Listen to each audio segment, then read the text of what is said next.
Hari Singh. I know you as a Kundalini Yoga teacher and much more. For me, you are a perfect combination of spiritual and material life. You know why?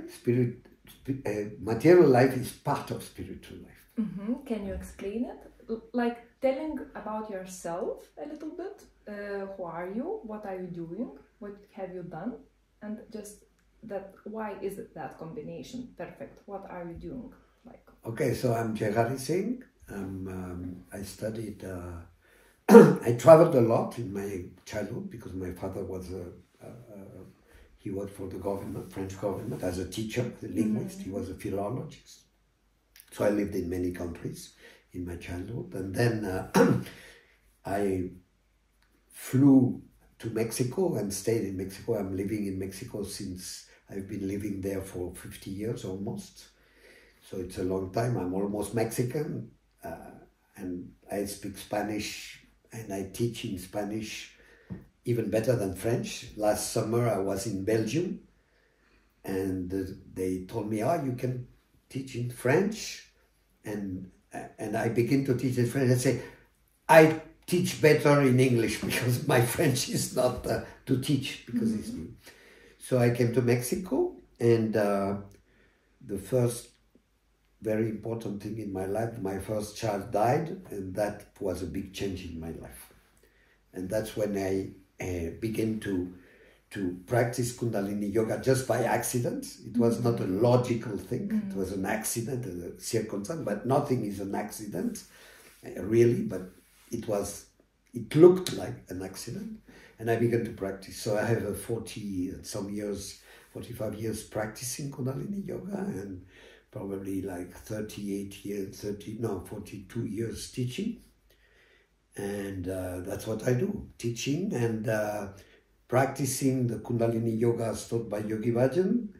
But as you know, everybody, we have our own style. There are many styles, and styles are okay, but very loyal to the teaching because I have seen so many lives changing, transforming, healing, that why to change the teaching? The teachings are working. So it's like you have a good car and it's working. Why you will change your car, put something else, and just use the car and make it work. So that's a little bit that. I'm training teachers too. That's training teachers of Kundalini Yoga. And I'm traveling the world teaching to people who want to change their life, transform their life, or teach something. So more and more what I think is more than teaching, we say teaching, but I'm sharing my experience through my practice of the yoga and meditation. But you have also big experience in business. I've been big and many bad experiences. So I learned a lot. So I've been before I got into yoga, I was more like in an intellectual environment.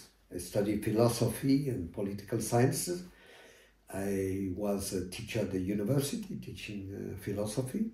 But when I began to have a family, I had to earn more money, so I began to work in business. So first I worked in little business, and then I had my own little business. Big crisis in Mexico, 1989, big devaluation, 200% inflation every year. So it was very hard, so I broke, and I learned a lot there. Then after that, I began to work in a company. My first business was in health food, because yoga, vegetarian, health food. I was working in that. But when I broke, then I got by chance to work in a company of IT, telecommunication, beginning of internet. My life has been very much into pioneering things, beginning new things. So I began as a manager of the training center of technologies, which I was completely new for me to learn about technology, data technology, not voice. And I became vice president very quickly. We were bought by the biggest company in Mexico, the second biggest, the biggest telephone company, the second biggest company as a company. So I grew up a lot. Then I was hired in other company, in Telefónica de España, big company, international company. I didn't last much because my boss was a crook. So I wanted to go out. And then I tried to find another job there, but because I'm very tough on being honest and business, many people, especially in Mexico, a lot of bad corruption and all that, I cannot. So since 2002, I am exclusively dedicating my life to the teaching. I began to teach in 1979, but really since 2002 I'm only doing teaching, healing, and organizing concerts of a spiritual singer like Deva Premal, Snatam Kaur. I left last year. I don't do anymore. Snatam Kaur and Mirabai Ceiba, so the big figures of mantra singing, and that's what I do. And that's me. So the question was how spiritual and material, no? Yeah, material doesn't exist. Material is part of spirituality. Our school of Kundalini Yoga follows the tradition of Tantra, of Shivaism, which was born in the 5th, 6th century after Christ. And ADC, I think you say ADC. And Tantrism and Shivaism is dual, in non-dual spiritual traditions. You can say, to make it very short and make it very schematic, is you have in tradition of spirituality, you have non-dual and dual. And but explain a little bit. Non-dual is very quickly said is all is one. All is one. What you do, what you don't do, the material is all one. We don't even many times talk about God. We say one. We are one with the one. And dual is good, bad. Yes. So you have these two tradition, and we are the Tantra and the Shivaism is Kundalini Yoga is non-dual. Is everything is one. It has its challenge, because when you are non-dual, you can justify anything you do, even the worst thing. So you have to be very careful not to fall into the everything is from God. Even when I sin, quote unquote, or even when I do bad things, it's God's will. That's bullshit. That's not so. But the consciousness to be part of one is like ecstatic, it's mystic, is you feel you are one, and the material world in the tradition, Indian tradition, dual or non-dual, is Maya, is illusion. But it's part of it. We don't deny. In dual, they deny there is material and spirituality. And in for example, Occidental religions too, you have the good and the bad and the material, and if you're spiritual, you have to forget about money. And this is that we in our tradition, we don't think so. We think money is part of your challenge to live that life. You live life, you enjoy life. And part of life is money, is working, is family, but it's not the essential. It's not. But it's part of your challenge to live this lifetime. Then you go to another state, a higher state of consciousness. When you die, you go to another level of spirituality, but you cannot deny what you live every day. It's your challenge, you know. So that's what's happening. So some people are falling completely in the ambition of money and consuming, and that's not some results. But I believe me, to have money helps you. It's not, money is not bad. It's not good. Money is a mean. You know, like a car is a mean to go from here to there. Like a plane is a mean to go there. So they are means. You don't have to believe in that, because it's ridiculous to believe in money or to live only in money things. But so it's part of the game. It's a big game. Life is a big game. Enjoy it. Don't how you say, avoid enjoying. Life comes to you. Enjoy it. Acceptance is part of our path. You accept how life comes. You bless, and you forgive any bad things. You learn from bad experience. You enjoy good experience, and you go on and you give blessings, and everything that happens, when it happens, it has to happen. Not like Instagram, you know, all these Instagram bullshit things that, it's not easy. It's not an easy path. It's not like, everything is like this. You have to go deep, and to go deep costs you. You have to work. It's a training. You have to train yourself, and it takes years. And as we were discussing before the video, it's all about observing yourself, not judging. Just observe. You do a bad thing, observe it. Laugh at it if you have to laugh at it, but observe, observe, observe. And when you can observe and you don't judge, you're getting into the first step of depth of spirituality. Observe.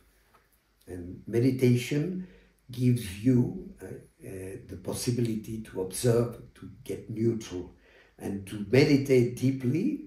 Do yoga. Yoga train your body to be ready to produce all the juices and the glands and your system, to be ready to be in a meditative state. And meditative state is what works with your mental part of it and your emotional things.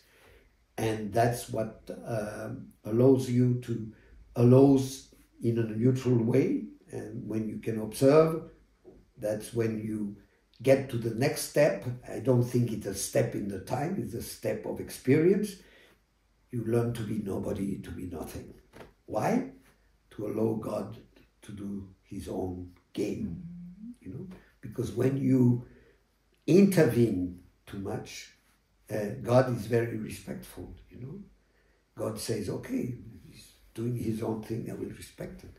But when you're nobody, you accept everything, just grow, and you are completely grateful with whatever comes, even with the bad, because it's bad. Sometimes you have bad experience, you suffer, but there is something there. Don't get stuck there, and don't play the victim play that many people play. Stop that. Yeah, you're a victim. Many times there are victims. It's real. Work on your victimization and liberate yourself, because there is something to learn from that victimization. But don't stay there, don't be stuck there, because it doesn't take you anywhere. What makes you happy? What makes me happy? That's a good question. Makes me happy when I see that I have no expectation, and I can be completely peaceful and satisfied. And that's one part. And the other is when I see people suffer less. You know, many people suffer a lot. So my work, if I think it's a work, but that's my privilege and my pleasure, is to help people to suffer less. And many people, we suffer because we have a lot of shit floating in our mind. We don't have a good health, we don't take care of our body, we don't take care of our health, we stay emotional, you know, we are reacting, we provoke wars. You know, the world now is completely crazy, but what can you do? We said, no, we thought it was with you, no? Yeah. The prayer can help, but when you're completely, you don't have any other mean, pray. And it will happen what has to happen, but what we live now is terrible on one side. Second is people don't learn from history. They repeat and repeat and repeat the same stories in a different space and panorama. But what I see now is we live this kind of same situation like the 30s, 1930 in the world. Now we are repeating the same. We are seeing a lot of dictatorships and extreme right ideologies taking the power. And we know already where it goes. Why we have to repeat the same? But people are very stubborn. And that's the reason why I say to people, many people, and with reason say, I don't like politics. Politicians are horrible. Yes, but don't say that too much, because when you reject politics, that's when Nazis, fascism, dictatorship come, because people don't want to take any more responsibility. They leave it to a messias or to a savior or to people with a lot of power, and they don't empower themselves with the situation. And many young people say, I hate politics. Yeah, we know that politicians are corrupt. We know a lot of people. But if you don't have a political consciousness, you will leave that to people who are manipulating you and are having governments that are pushing down the people and making very bad things too. So participate. Politics is very wide. It's not only to vote, it's not only to govern, it's not only to have public policies. It's the everyday, your activism, every day, what you do with your neighbor, what you do in your how you say that, in the barrio, in your neighborship. So politics is very wide, but participate and do what you like. Some people prefer to help people to get out of poverty. Other people like environmental policies. Do something. You cannot do everything. Yeah. Tell more about responsibility. What does it mean to empower yourself? It means that if you are passive, you don't have the right to claim anything. You let things happen because you don't give a shit. No, you have to participate, and young people don't want to participate anymore. They want to be in their tablets or in their telephone, especially young people. And it's a pity, because what is the future? The future is young people, not me. Me, I'm gone and finished. I can help people, I can advise people, but really the legacy comes to the young people and to women. I would see the world only governed by women and young people. I would be happy, because the way women interact is very different from men. Man is competing. Women, good women, because you have two types of women, no? But good women, they collaborate always. When you put women together without men trying to control them, they begin to collaborate and to see how they fix things their way, with love, with compassion, with solidarity, solving really the real thing, not solving like men, how much power I will have. There are some women who play the man's game. There are, of course, there are a lot. But if you have a lot of women together, it's very beautiful to see how immediately they do things differently. And I love that. So power to the woman, but not like Me Too and all these things. like real compassionate, compassionate living, unconditional love, because women have much more capacity to love and to be compassionate. Men, no, not too much. We have to learn that. In women, it's natural. Yeah, because they are mothers, and mother will be always compassionate. They have that by nature. Man has to learn how to be compassionate. And there are many men compassionate, but it's not their nature, so it's different. What does it mean to be here and now? To be here and now means to be here and now. It's just be. That's the mantra I give to everybody. What is the good mantra? Some people come and say, be you. That's be you now. Why? Past is past. Don't lose your time. You will not change it. It's already past. So forgive yourself if you did something wrong. Everybody does things wrong in their lives. The people who say, I never did something wrong, this is completely crazy. You do things wrong. So when you do something wrong, first step, forgive yourself. Second step, repair. If you hurt somebody, repair. If the other person don't want to receive the reparation, that's his problem. You did your. So and past, you don't change. So don't live in the past. Future, prepare. You don't know. The people who say, oh, I will know it. I read the astrological and you don't know. You don't know if in 1 minute the crazy people will put a nuclear bomb here. You don't know. You don't know if you will die. You know, like this guy in Russia just died yesterday. He was perfect. He made a video one day. You know, the Navalny. He died. Probably they kill him, but we don't know. Yeah, you don't know. You don't know. So future, prepare yourself for the future. You have to be prepared, because if you're not prepared, you will have situation and you will be. And past is already past. So, and present is to live now, to be here, present, see, receive, be neutral, observe, be loving. That's present. That's live here and now.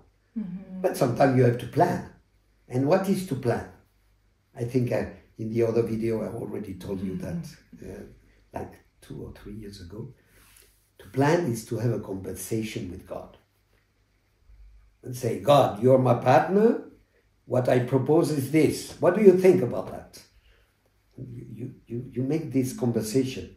When I go with executive company, business people, and I ask them, what is to plan? So they begin, it's to prepare the finance.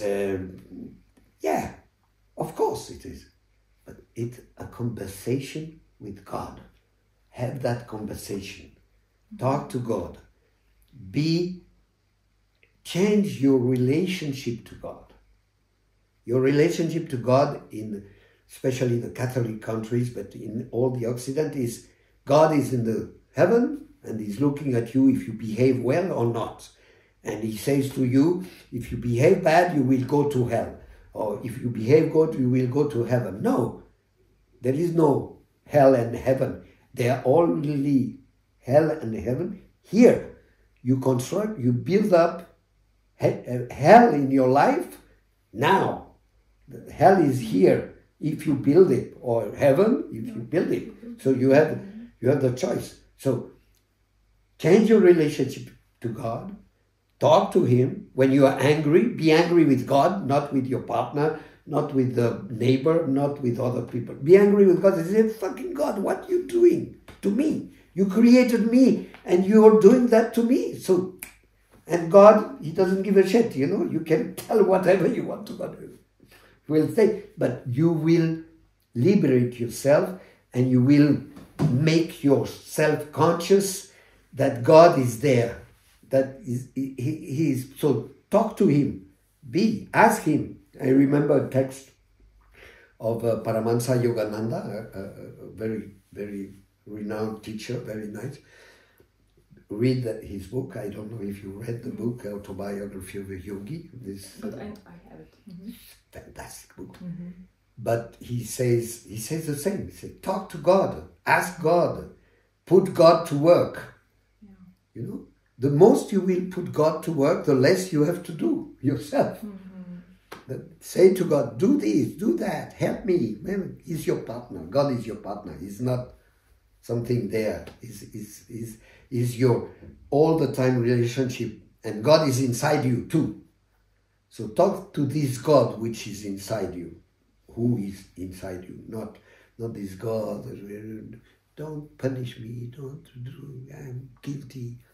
Let all this guilt and things that won't help to grow, to be happy, to live life, to enjoy life, like we were talking. Yeah. I asked you one day already, but what does enlightenment mean? Enlightenment, you see many people enlightened in the streets, no? Crazy people, no? They are enlightened. I will refer, that's only a joke comment, no? But it's true, no? Enlightenment is not so important. I will refer to Buddha. No? Buddha says, the way to enlighten you is complicated, it's work, but the main work is to come from the enlightenment and go back to your heart and to your compassion. It's much more work to go from enlightenment and open your heart and be with the people real, not to be the guy enlightened who speak and everybody says, oh, this guy, you know. No. And that's easy. To enlighten is the most easy thing. You can even enlighten, you put a shoot of heroin or cocaine and you get enlightened, no? Or spiritual enlightenment you do. But that's not the most important thing. The most important is when you are enlightened, conscious. I mean, when I speak of enlightenment, I speak of being conscious. And being conscious, the second part is open your heart and be compassionate and serve people. Not look at them like, I'm enlightened, I tell you what to do, how. No. Just open your heart, serve people, make them aware that there is love. Love is the thing. So go back, and this is much more difficult than to enlighten yourself. To go back to humility, to serve, to open your heart, to be compassionate. That's what enlightenment is for. If you stay there in enlightenment, you will do a lot of wrong things.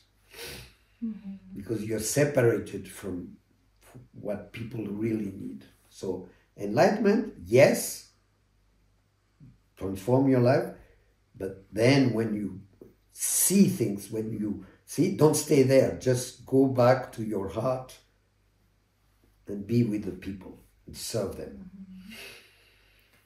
Spiritual people are good people. Is it true? There are a lot of shitty people in spiritual.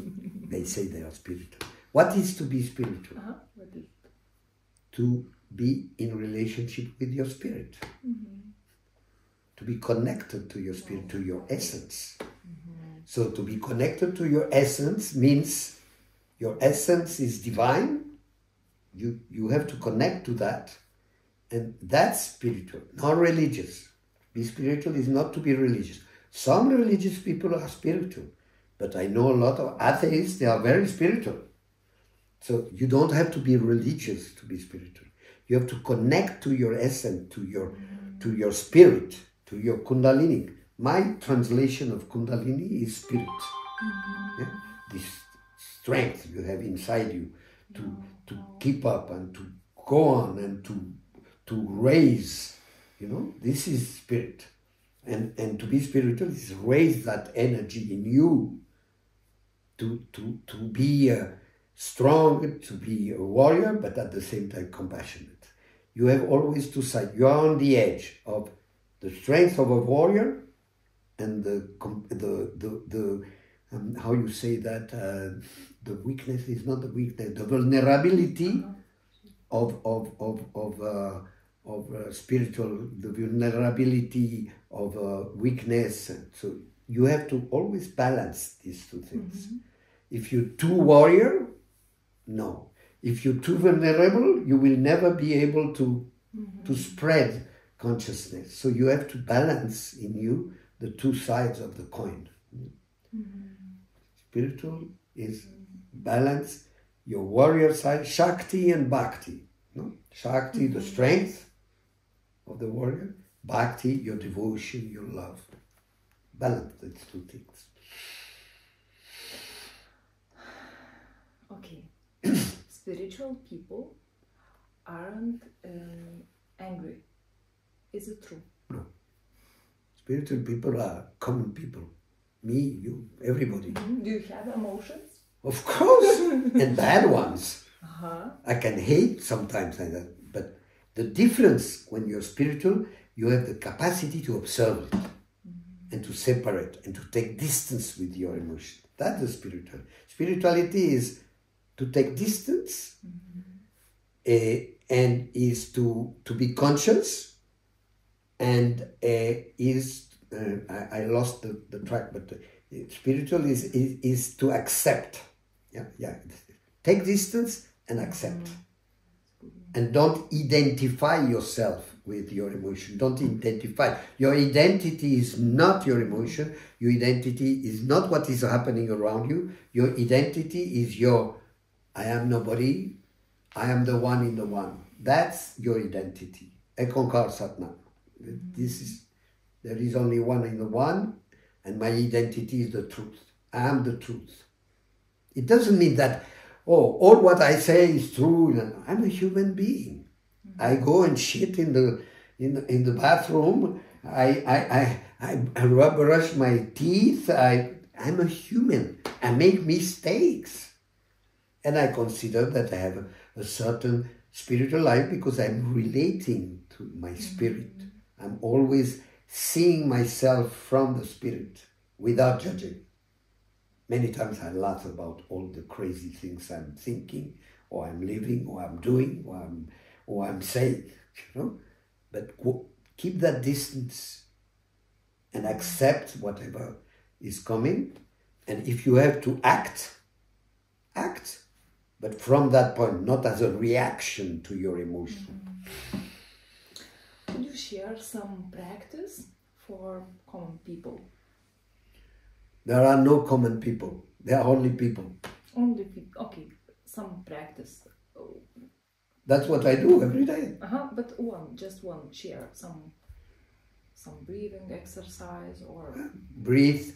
There is I will give you one practice which gives you calmness and quiet, which is called the breath of life. Okay. The breath of life is you inhale, you sustain, you hold the breath, and you exhale same time. 8 seconds, 10 seconds. The ideal is 20 seconds, but even me, I cannot do it. 20 is too much, but I have little problems in my nose. So you try it 8 seconds to 12 seconds, which is the normal range.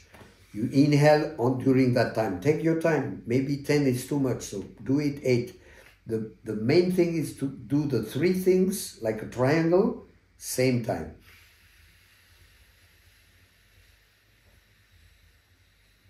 Then you hold, same time.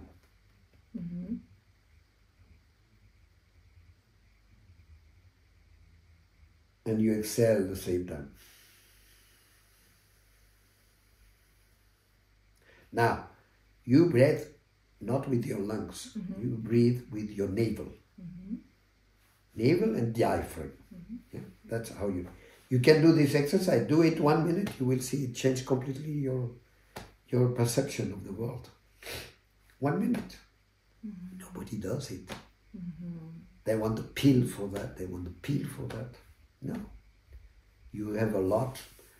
Of course, medicine is okay, but if you can avoid the most you can all these things you put in your body, if you use, your body is producing all the elements and all the substance you need So you can deal and use the most you can your own thing. That's the reason why I don't like ayahuasca. I don't like to put things in your body to provoke situations. No. You can produce everything in your body. And sometimes you need a medicine, because if you don't need a medicine, you die. So you choose, you die, or you want to survive a little bit more, you take the medicine. For me, for example, I have problems with my kidneys. I have to take medicine. Okay, I take medicine. I'm not this kind of new generation, Instagram generation say, all the science is bad. No, all the science. The vaccine are bad. No. If you don't want to vaccine, you have problems a little bit, because you are affecting other people, but that's your choice. You have a responsibility. We were talking about responsibility. But science help you. Antibiotics have saved millions of lives. I don't like antibiotics. I am allergic to antibiotics. But when I have an operation like I had two weeks ago, they put me implants, I had to take antibiotics. I was like an idiot 3 days, but I take the antibiotic because I don't want to have an infection in my mouth. It's crazy to say, no, we are... No, you know, science is beautiful. Science is part of what the human being has created. The problem is the use of science, the use by big pharma of the science to make only money, and they don't give a shit about life of people. That's another thing. But science is beautiful. Science is knowledge. The human being has created science. Science is part, but science is part of the life. Not like many scientists. Only what science is true. Like many doctors, physicians. Only no. I always say to the doctors that say to me, no, only it's not scientific. I say, okay, when you fall in love, explain me. So they begin to say, the juices. The juices? No, love is much more than that. How do you explain scientifically? Okay, you can explain. There are just, recently they are making a lot of explanation what happens when you fall in love. No? Okay, but you don't need to know. It's like me in yoga. They say, explain to me why. I don't need it. It's good that people want to explain and they do research and perfect. But I don't need that to motivate me to do things. What motivates me is my experience. My experience is what, through my experience, I can tell you I do this or I do that, or I talk to some people, or I say something. It's my experience. Yeah. If scientists wants to come like they did with Mathieu Ricard, you know, this French Buddhist guy, you know, no, Mathieu Ricard. So there is a lady, I don't remember her name, is Tanya something, is German. She put a lot of electrodes and things to see. Fantastic. Science helps you to understand, but you don't need that to convince yourself to do it. So it's not the way, and many doctors, physicians are completely closed in their thing that this is not scientific, this is scientific. That's the way I see it. Maybe I may be wrong. I accept that I may be wrong, but that's my experience. That's what I can say today. In 2 days, Spanish. It's possible that in 2 days I evolve with some new things. We are human beings. We are evolving. I'm not thinking the same today like yesterday, and like 1 year ago, like 10 years ago. I'm evolving. Was it true what I was living 10 years ago? Yeah, it was true. But I'm evolving. I'm a human being. There is evolution in human being. Nowadays, we can hear a lot about self-love. What does it mean, self-love? It's very important. But do you love yourself? You have to love yourself first. First, love yourself. And I tell that to many women. And I say, what is your first priority? You are your first priority. Not children? No, you are your first priority. How do you love your children if you don't love yourself? And this is a misinterpretation of Jesus Christ's word that say, you love your... enemy? Your proximal, your other. You love others to love yourself. Yeah. No, you love yourself to love others. Don't. They inverted the citation. But is it not the same that you are my reflection? If I love you, but you have to know that you are me and I am you first. So that you can, but you have to begin with you, because the only thing you can control in life is you. You cannot control the world, you cannot control other people, but you can control yourself if you train yourself. So love yourself, you are your first priority, and that's how you will be able to give much more to your children, to give much more to humanity, to give much more. But if you don't love yourself and you don't take care of your health, of your body, of your emotions, of your knowledge, what will you give to others? What will you will be dry. And there are a lot of dry people. They don't have anything to give. So first priority, be selfish in the good way. Be selfish. There is a bad concept that don't be selfish. No, be selfish, but don't be selfish. Don't stay there that everything is for me, and that's selfish, material selfish. Be selfish. You are your priority. You nourish yourself. You get the things, and then you can give. You can share what you have. So it's very important, the second part, which is share everything you have. But if you have nothing, what do you share? So you're empty. So you're empty. You're empty of nourishing, having a good health, having energy. For example, there are many people that don't have energy. How they will help other people if they don't build up energy? Why? That's why we practice yoga. To build up our energy. So our energy will give to others. If you don't have energy, you don't build up your energy. It's not sitting down waiting that things will happen. They will never happen. You have to work. You have to train. Tell a little bit about Kundalini Yoga.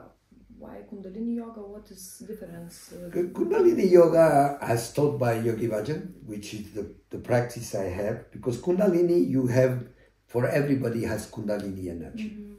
You will read in internet that Kundalini Yoga is an energy, a snake in your spine. Don't lose time. Kundalini is spirit, and Kundalini Yoga, as taught by Yogi Bhajan, is a technique. It's not the only technique. There are many serious techniques. There is a lot of bullshit in the United States, new things. I think they are losing their time, but they are serious, like Buddhism has Vipassana, very good. You choose. You're free to choose. We are living in almost a free world. You choose what you want to do. I chose Kundalini Yoga, if I'm a little bit arrogant, I will say Kundalini Yoga chose me. But you choose what you want to do. What you cannot do, what is dangerous, is what I call spiritual tourism. Spiritual tourism is you do something, and then when you're confronted in your ego, you say, no, it's not for me, I do another. And then you're confronted, you will always be confronted. Spirituality, spiritual life confronts you.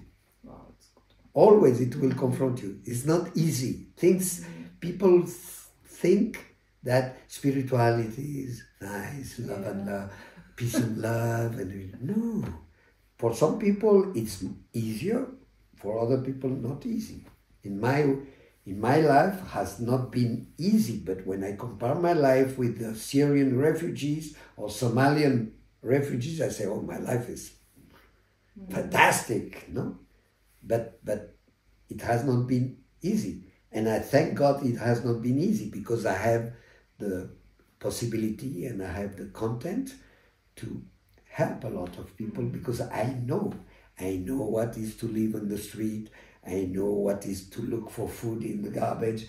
I know how it is to be depressed. I know I was raped when I was 17. I know what it is to be raped. I know a lot of bad experience in life, and that's the way I can help people, because I know you cannot come as a student and say me, you don't know what is to be raped. Yeah, I know what is to be raped. I know what is they want to kill you. I know what it is. So I don't look people to kill me or to rape me I don't look for bad experiences, but I know. So God gave me that experience. Now I use these experiences to help other people. How you deal with these experiences, you know? So I feel blessed as a teacher that I have lived all these things. To lose a child, for example, people many times say, oh, you don't know what is to lose a child. Yeah, I know, and I know this is the worst thing that can happen in your life. But I know, and now I take it as a blessing.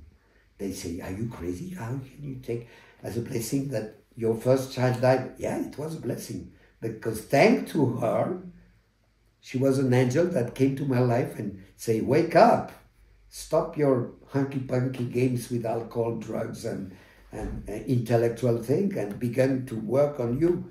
And thanks to that, I'm in Kundalini Yoga. Very not logical. It was circumstances to me. So I'm thankful. That's how it is. But some other people, my best friend, he's a saint. He was born as a saint. You know? And no, I don't know. No, you don't know him, but he was born as a saint. Good for him. And he lived other kind of experiences. Okay. For example, his experience when he was 18, he was a saint, and all the girls wanted to be with him. And he was not interested. He didn't like it. He was hiding because he's very handsome. So he didn't want. That was his challenge. It's a different challenge. But still challenges. It's still challenge, but it's not so hard. In him, for example, the challenges were another kind of challenge. He had existential challenges, you know. So everybody has their own experience. The thing is, when you are a teacher, you don't have to be a teacher. It's not an obligation. But when you're a teacher, you use all these experiences to know what is the bottom line of these experiences, what you have learned from these experiences, and how the practice, meditation, yoga, has allowed you to integrate a lesson in your life. And it's not enough even that you, as a teacher, you have to teach others. You have to share that. Not keep it for yourself when you're a teacher. When you're not a teacher, it's your personal experience, you learn and you go on with your life. But when you teach, you use that to tell the people where the dangers are, that's wisdom that you get with time, you know. Wisdom is not to read all Bhagavad Gita and no. Wisdom is how you integrate experiences, and generally to bad experiences, you learn from them and you share to others so they don't have to suffer so much as you suffered. I have one more question. You told that you need to prepare for death. The life is like a preparation for death. Yeah. The most important thing in your life is when you're born and when you die. This is the most important moment. And really, all your life is a preparation to die, to know how to die. Not to be, we talked, it's not with you, I talked with somebody before you here. So you prepare not to be afraid of death, to know about death, And everybody is afraid of death because they don't know that it's uncertainty. So they say, what will happen? It doesn't matter what will happen. It's part of your life. So relax. You can die tomorrow. Just let it go. Get over it. And how you train for that? Training to get over it when somebody talks bad to you, insults you. Get over it. Forgive. Blessing. Forgive. Blessings. Blessing. So then everything flows. You know, you accept. Acceptance, acceptance, acceptance. And the highest acceptance is acceptance of your death and the death of the people you love. Like I accepted the death of my daughter, really accept, not victimizing myself. It's normal that you have a grief, but leave your grief. Don't reject it. No, I'm very strong. I don't. No, you suffer, you get into it, but you accept. It's a whole process. It's not one day to another that it will happen. So accept your death, accept the death of it. It's not easy. It's not push button. It's not social network. It's real, and it takes many years to live these things. No, thank you. Do you have any message or maybe invitation? I'm not the Pope to give the Sunday. The message is enjoy life, live your life, don't fuck around, be nice to people, be nice,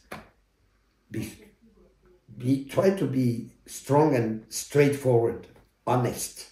Honesty is very important. Don't cheat, don't say things, don't manipulate, accept what I said in all the conversation. If you can take one idea, then you work on it and practice. Have a practice. If you're Catholic, have a good practice of Catholicism, not moral and guilt thing. Practice. Chant Gregorian in the church and be inspired. Okay, good. If you're a Muslim, pray for Muhammad. Don't do all this bullshit fanatism. If you are a Jew, recite the Torah, whatever. Be integral, be honest, be complete. That's what I would say.